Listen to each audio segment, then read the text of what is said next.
In 1785, several children in the township of Blair, Maryland, accused Ellie Kedward of witchcraft. She was found guilty and banished in the middle of winter. It was assumed she died from exposure. The following year, all of her accusers and half the town's children had vanished. Fearing a curse, the entire township fled as soon as the weather broke and vowed never to utter the name Ellie Kedward again.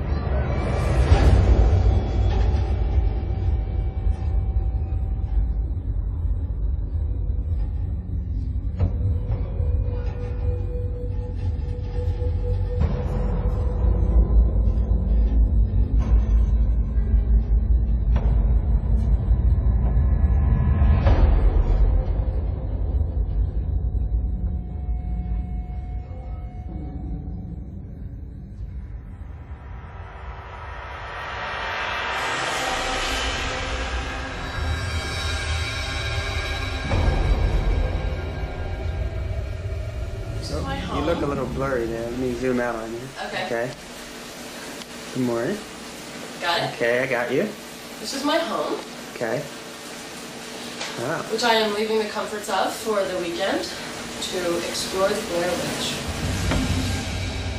Well, Heather was probably one of the 2 or 3 best students that I've had the pleasure of teaching. She was committed. She was energetic. She was very creative. She was someone who I think reminded me of myself really a lot at her age. She was looking to develop and find her voice. Plus she was interested in documentaries, which my own background is in documentaries. I met Heather in high school. I met her when I moved to Montgomery County, Maryland. She was one of the first people that I actually met. Just met her in passing in the hallway, and then we were in a play together, and that's how we really became acquainted. Here's this tiny little thing that first go in, and of course Mama's there, and the baby's been brought up for the first time. I stick my arms out to go pick up the one. I said, "Careful, careful, you'll break." Oh, I said, "I didn't break the others. How am I going to break this one?" So I picked her up and held her, I guess, for an hour or so before I gave her back to Mama. She had submitted a proposal to me to do a short documentary on the legend of Blair Witch. It was something I had never heard of before, to tell you the truth. We're doing a documentary about the Blair Witch. Oh, have you heard of the Blair Witch? oh yeah, that's an old story. So I remember. Here was a legend that had developed in this area over a course of a couple of centuries. Whenever a particular bad sequence of events happened in this community, there seemed to be a tendency to blame it on Blair Witch, who apparently was a woman who had been cast out during the colonial era as a witch. It seemed like a great opportunity to interview people who had been passing down this legend for a couple of centuries, really. Could you just run it for a couple of feet for me so we can check that it's okay? Sure. Joshua was more glitz. He thought it would be cool to be in the film business. He was not willing, I don't think, to do the kind of work that was really necessary to develop a voice. And I think Heather and Josh were really sort of polar opposites in a lot of ways, but clearly they liked each other. I didn't know Heather very well. I think I guess I really only met her once, and that's when she was talking about the Blair Witch documentary and going into the woods and wanting Josh to be a part of that. They collaborated on several projects together. I mentioned to her a couple of times that I was concerned that some of the negative aspects of his really lack of commitment and energy would perhaps be negative for her. But it turns out that they did like working together. It didn't really go over too well because I remember we fought about it before he left. And I mean, I feel really badly about that now because I mean, we argued horribly, but I just had this feeling I didn't want him to go off with her. There was just something about her that rubbed me the wrong way. It was just instinct, I guess. I didn't want him to go off for the whole weekend, though, no. So what's up? Are you happy with the way the documentary's going? Yes, I am. Yeah? Yeah.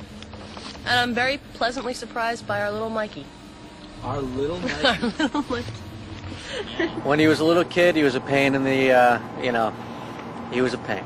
He was really always pushing my parents' buttons. Sort of the devil with the halo on his head. We had the golden rule of no cursing in the house, and of course he'd have to walk by and slip out the little ones. Nothing bad, but he was always sort of, on the side, and they'd catch it, and then he'd catch it. So he was always that kind of character. I met him a couple of times actually. Josh used to go out with Mike to, go drinking and stuff, and but I wouldn't say I knew him really well. The last night I saw him, he was excited. He was really happy with himself. He came into the house. He was all packed and ready to go for the next day. And we sat down. We had a cup of coffee together, and we talked about the whole thing. And he really didn't know too much about it. That's what they were going to find out. But it was something that he really felt that he loved doing. Doing the sound equipment stuff, and I just told him to go out there and be happy. Make yourself something. I could help you, but I'd rather stand and record. Okay. Packs are on. Rock. We're ready to go. We gotta go up to the shack, the shanty. Yep. Wow.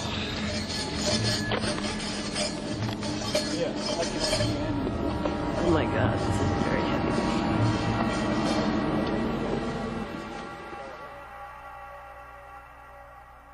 The search of the 3 missing Montgomery College students continues in Frederick County tonight as dozens of volunteers and state officials join local forces in what has now become a full-scale search of the Black Hills area.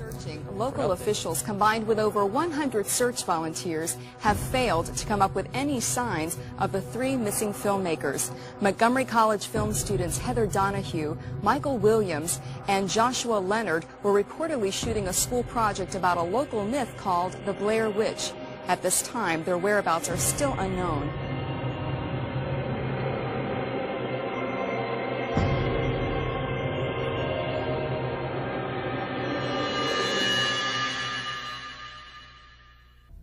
Josh feels it's necessary to look at the map now, even though I know where we're going, and we're going straight ahead up there. If you've known where we're going, we wouldn't be hiking like... We're in the middle of the woods. Some of it is off-trail hiking. I have harbored some guilt because as I looked back over the proposal later, I realized that I had neglected to notice that Heather had suggested going into the woods for a couple of days working on the film. We started to wonder the next day, and my parents started panicking, and for weeks after that it was just numb. I don't really remember feeling too much other than numbness. When I saw her mother, that's probably the first time I really felt it, and I started to cry. The only piece of evidence found by police was Joshua Leonard's car, parked on Black Rock Road. We checked the car over completely, never found any clues with the vehicle. We checked with witnesses that may have seen the film students, and we can never locate them. The Black Hills search of 3 missing filmmakers has been called off. 10 days and thousands of man-hours have been unable to produce any clues to the cause of the mysterious disappearances. Family and friends of the Montgomery College graduates are holding on to the hope that someone or something will provide some answers.